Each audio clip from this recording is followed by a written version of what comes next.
Hi, welcome back to Motech Performance. I'm Mike, behind the camera is Jay, and behind me is a brand new M2 with 13 miles on the clock, but it's a little bit too quiet, so let's fix that.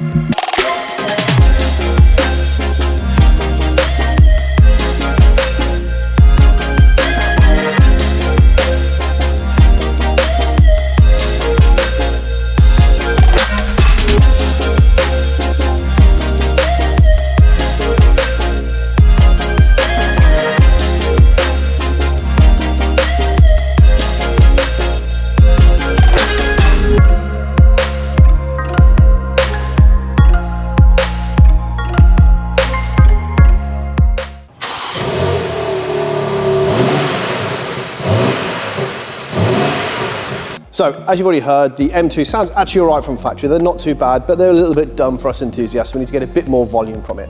So while the car's actually behind me, we'll show you just as I walk along what parts we'll be replacing, what we'll be keeping.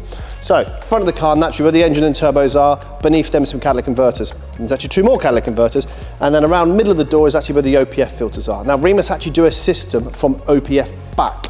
So that'd be from back where the driver's door is all the way back. So we do the mid-res delete pipe to go along with the axle back race system. But on this one, we're just going to go with the axle back. So from about middle of the wheel backwards, where it really starts to change. We actually cut around here. It's where you would actually cut where you'd fit the M Performance system, but of course you're going to fit the Remus. So what you're going to do now is get it on the ramp, get some footage of underneath what the Remus actually looks like fitted, and then we'll explain how the valve system works already on the car, and as you can see how it bypasses the two resonators in the back of it to give it a bit more sound.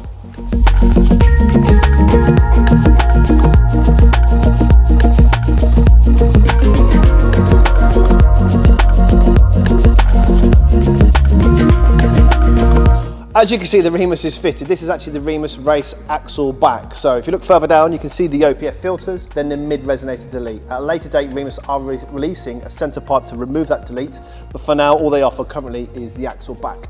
This is the race system, so Tony's gone for that. So it would be the loudest way possible to get more sound by leaving the mid-res in and all the OPFs and catalytic converters in place. As you can see, it's quite a bit of a work of art, this system. The valve is still in the same place as the original one, but on the original box, it actually sits behind it. So no matter what, if the valve is open, it still goes through a box, and the valve is closed, it still goes into the box. Now, as you can see with the Remus, when the valve is open, it will follow the outlet tube. So the two outer tailpipes are the valved ones. So when you see them fully open, that means all four tailpipes are working. When they're closed, it'll go through these two resonators. The best way to get the sound out of the system without sort of being complete straightforward and having some adjustability.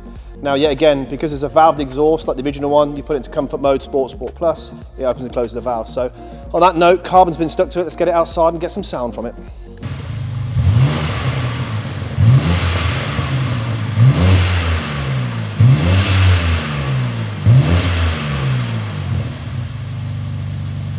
So all done, nice improvement on these. Being just the axle back with the res delete in place, it still just gives it a bit more tone and a bit more looks. The original one is a bit okay, like I said, it has that horrible big box hanging down, which you can see. The Remus one tucks nicely out of the way, so aesthetically it looks a lot better. Also, other things we've done to the car, yellow DRLs, 50th anniversary badges. Would you believe you can't order these now as a brand new car? You have to retrofit them, so boot and bonnet, and of course wheel caps, spacers, carbon elements. The front ones are genuine, so the rears and the spoiler, so this is the genuine M Performance parts for it. And then a Maxton front, just to give it a bit more aggression, which I do think they need a bit of a splitter on these. They look a little bit lost.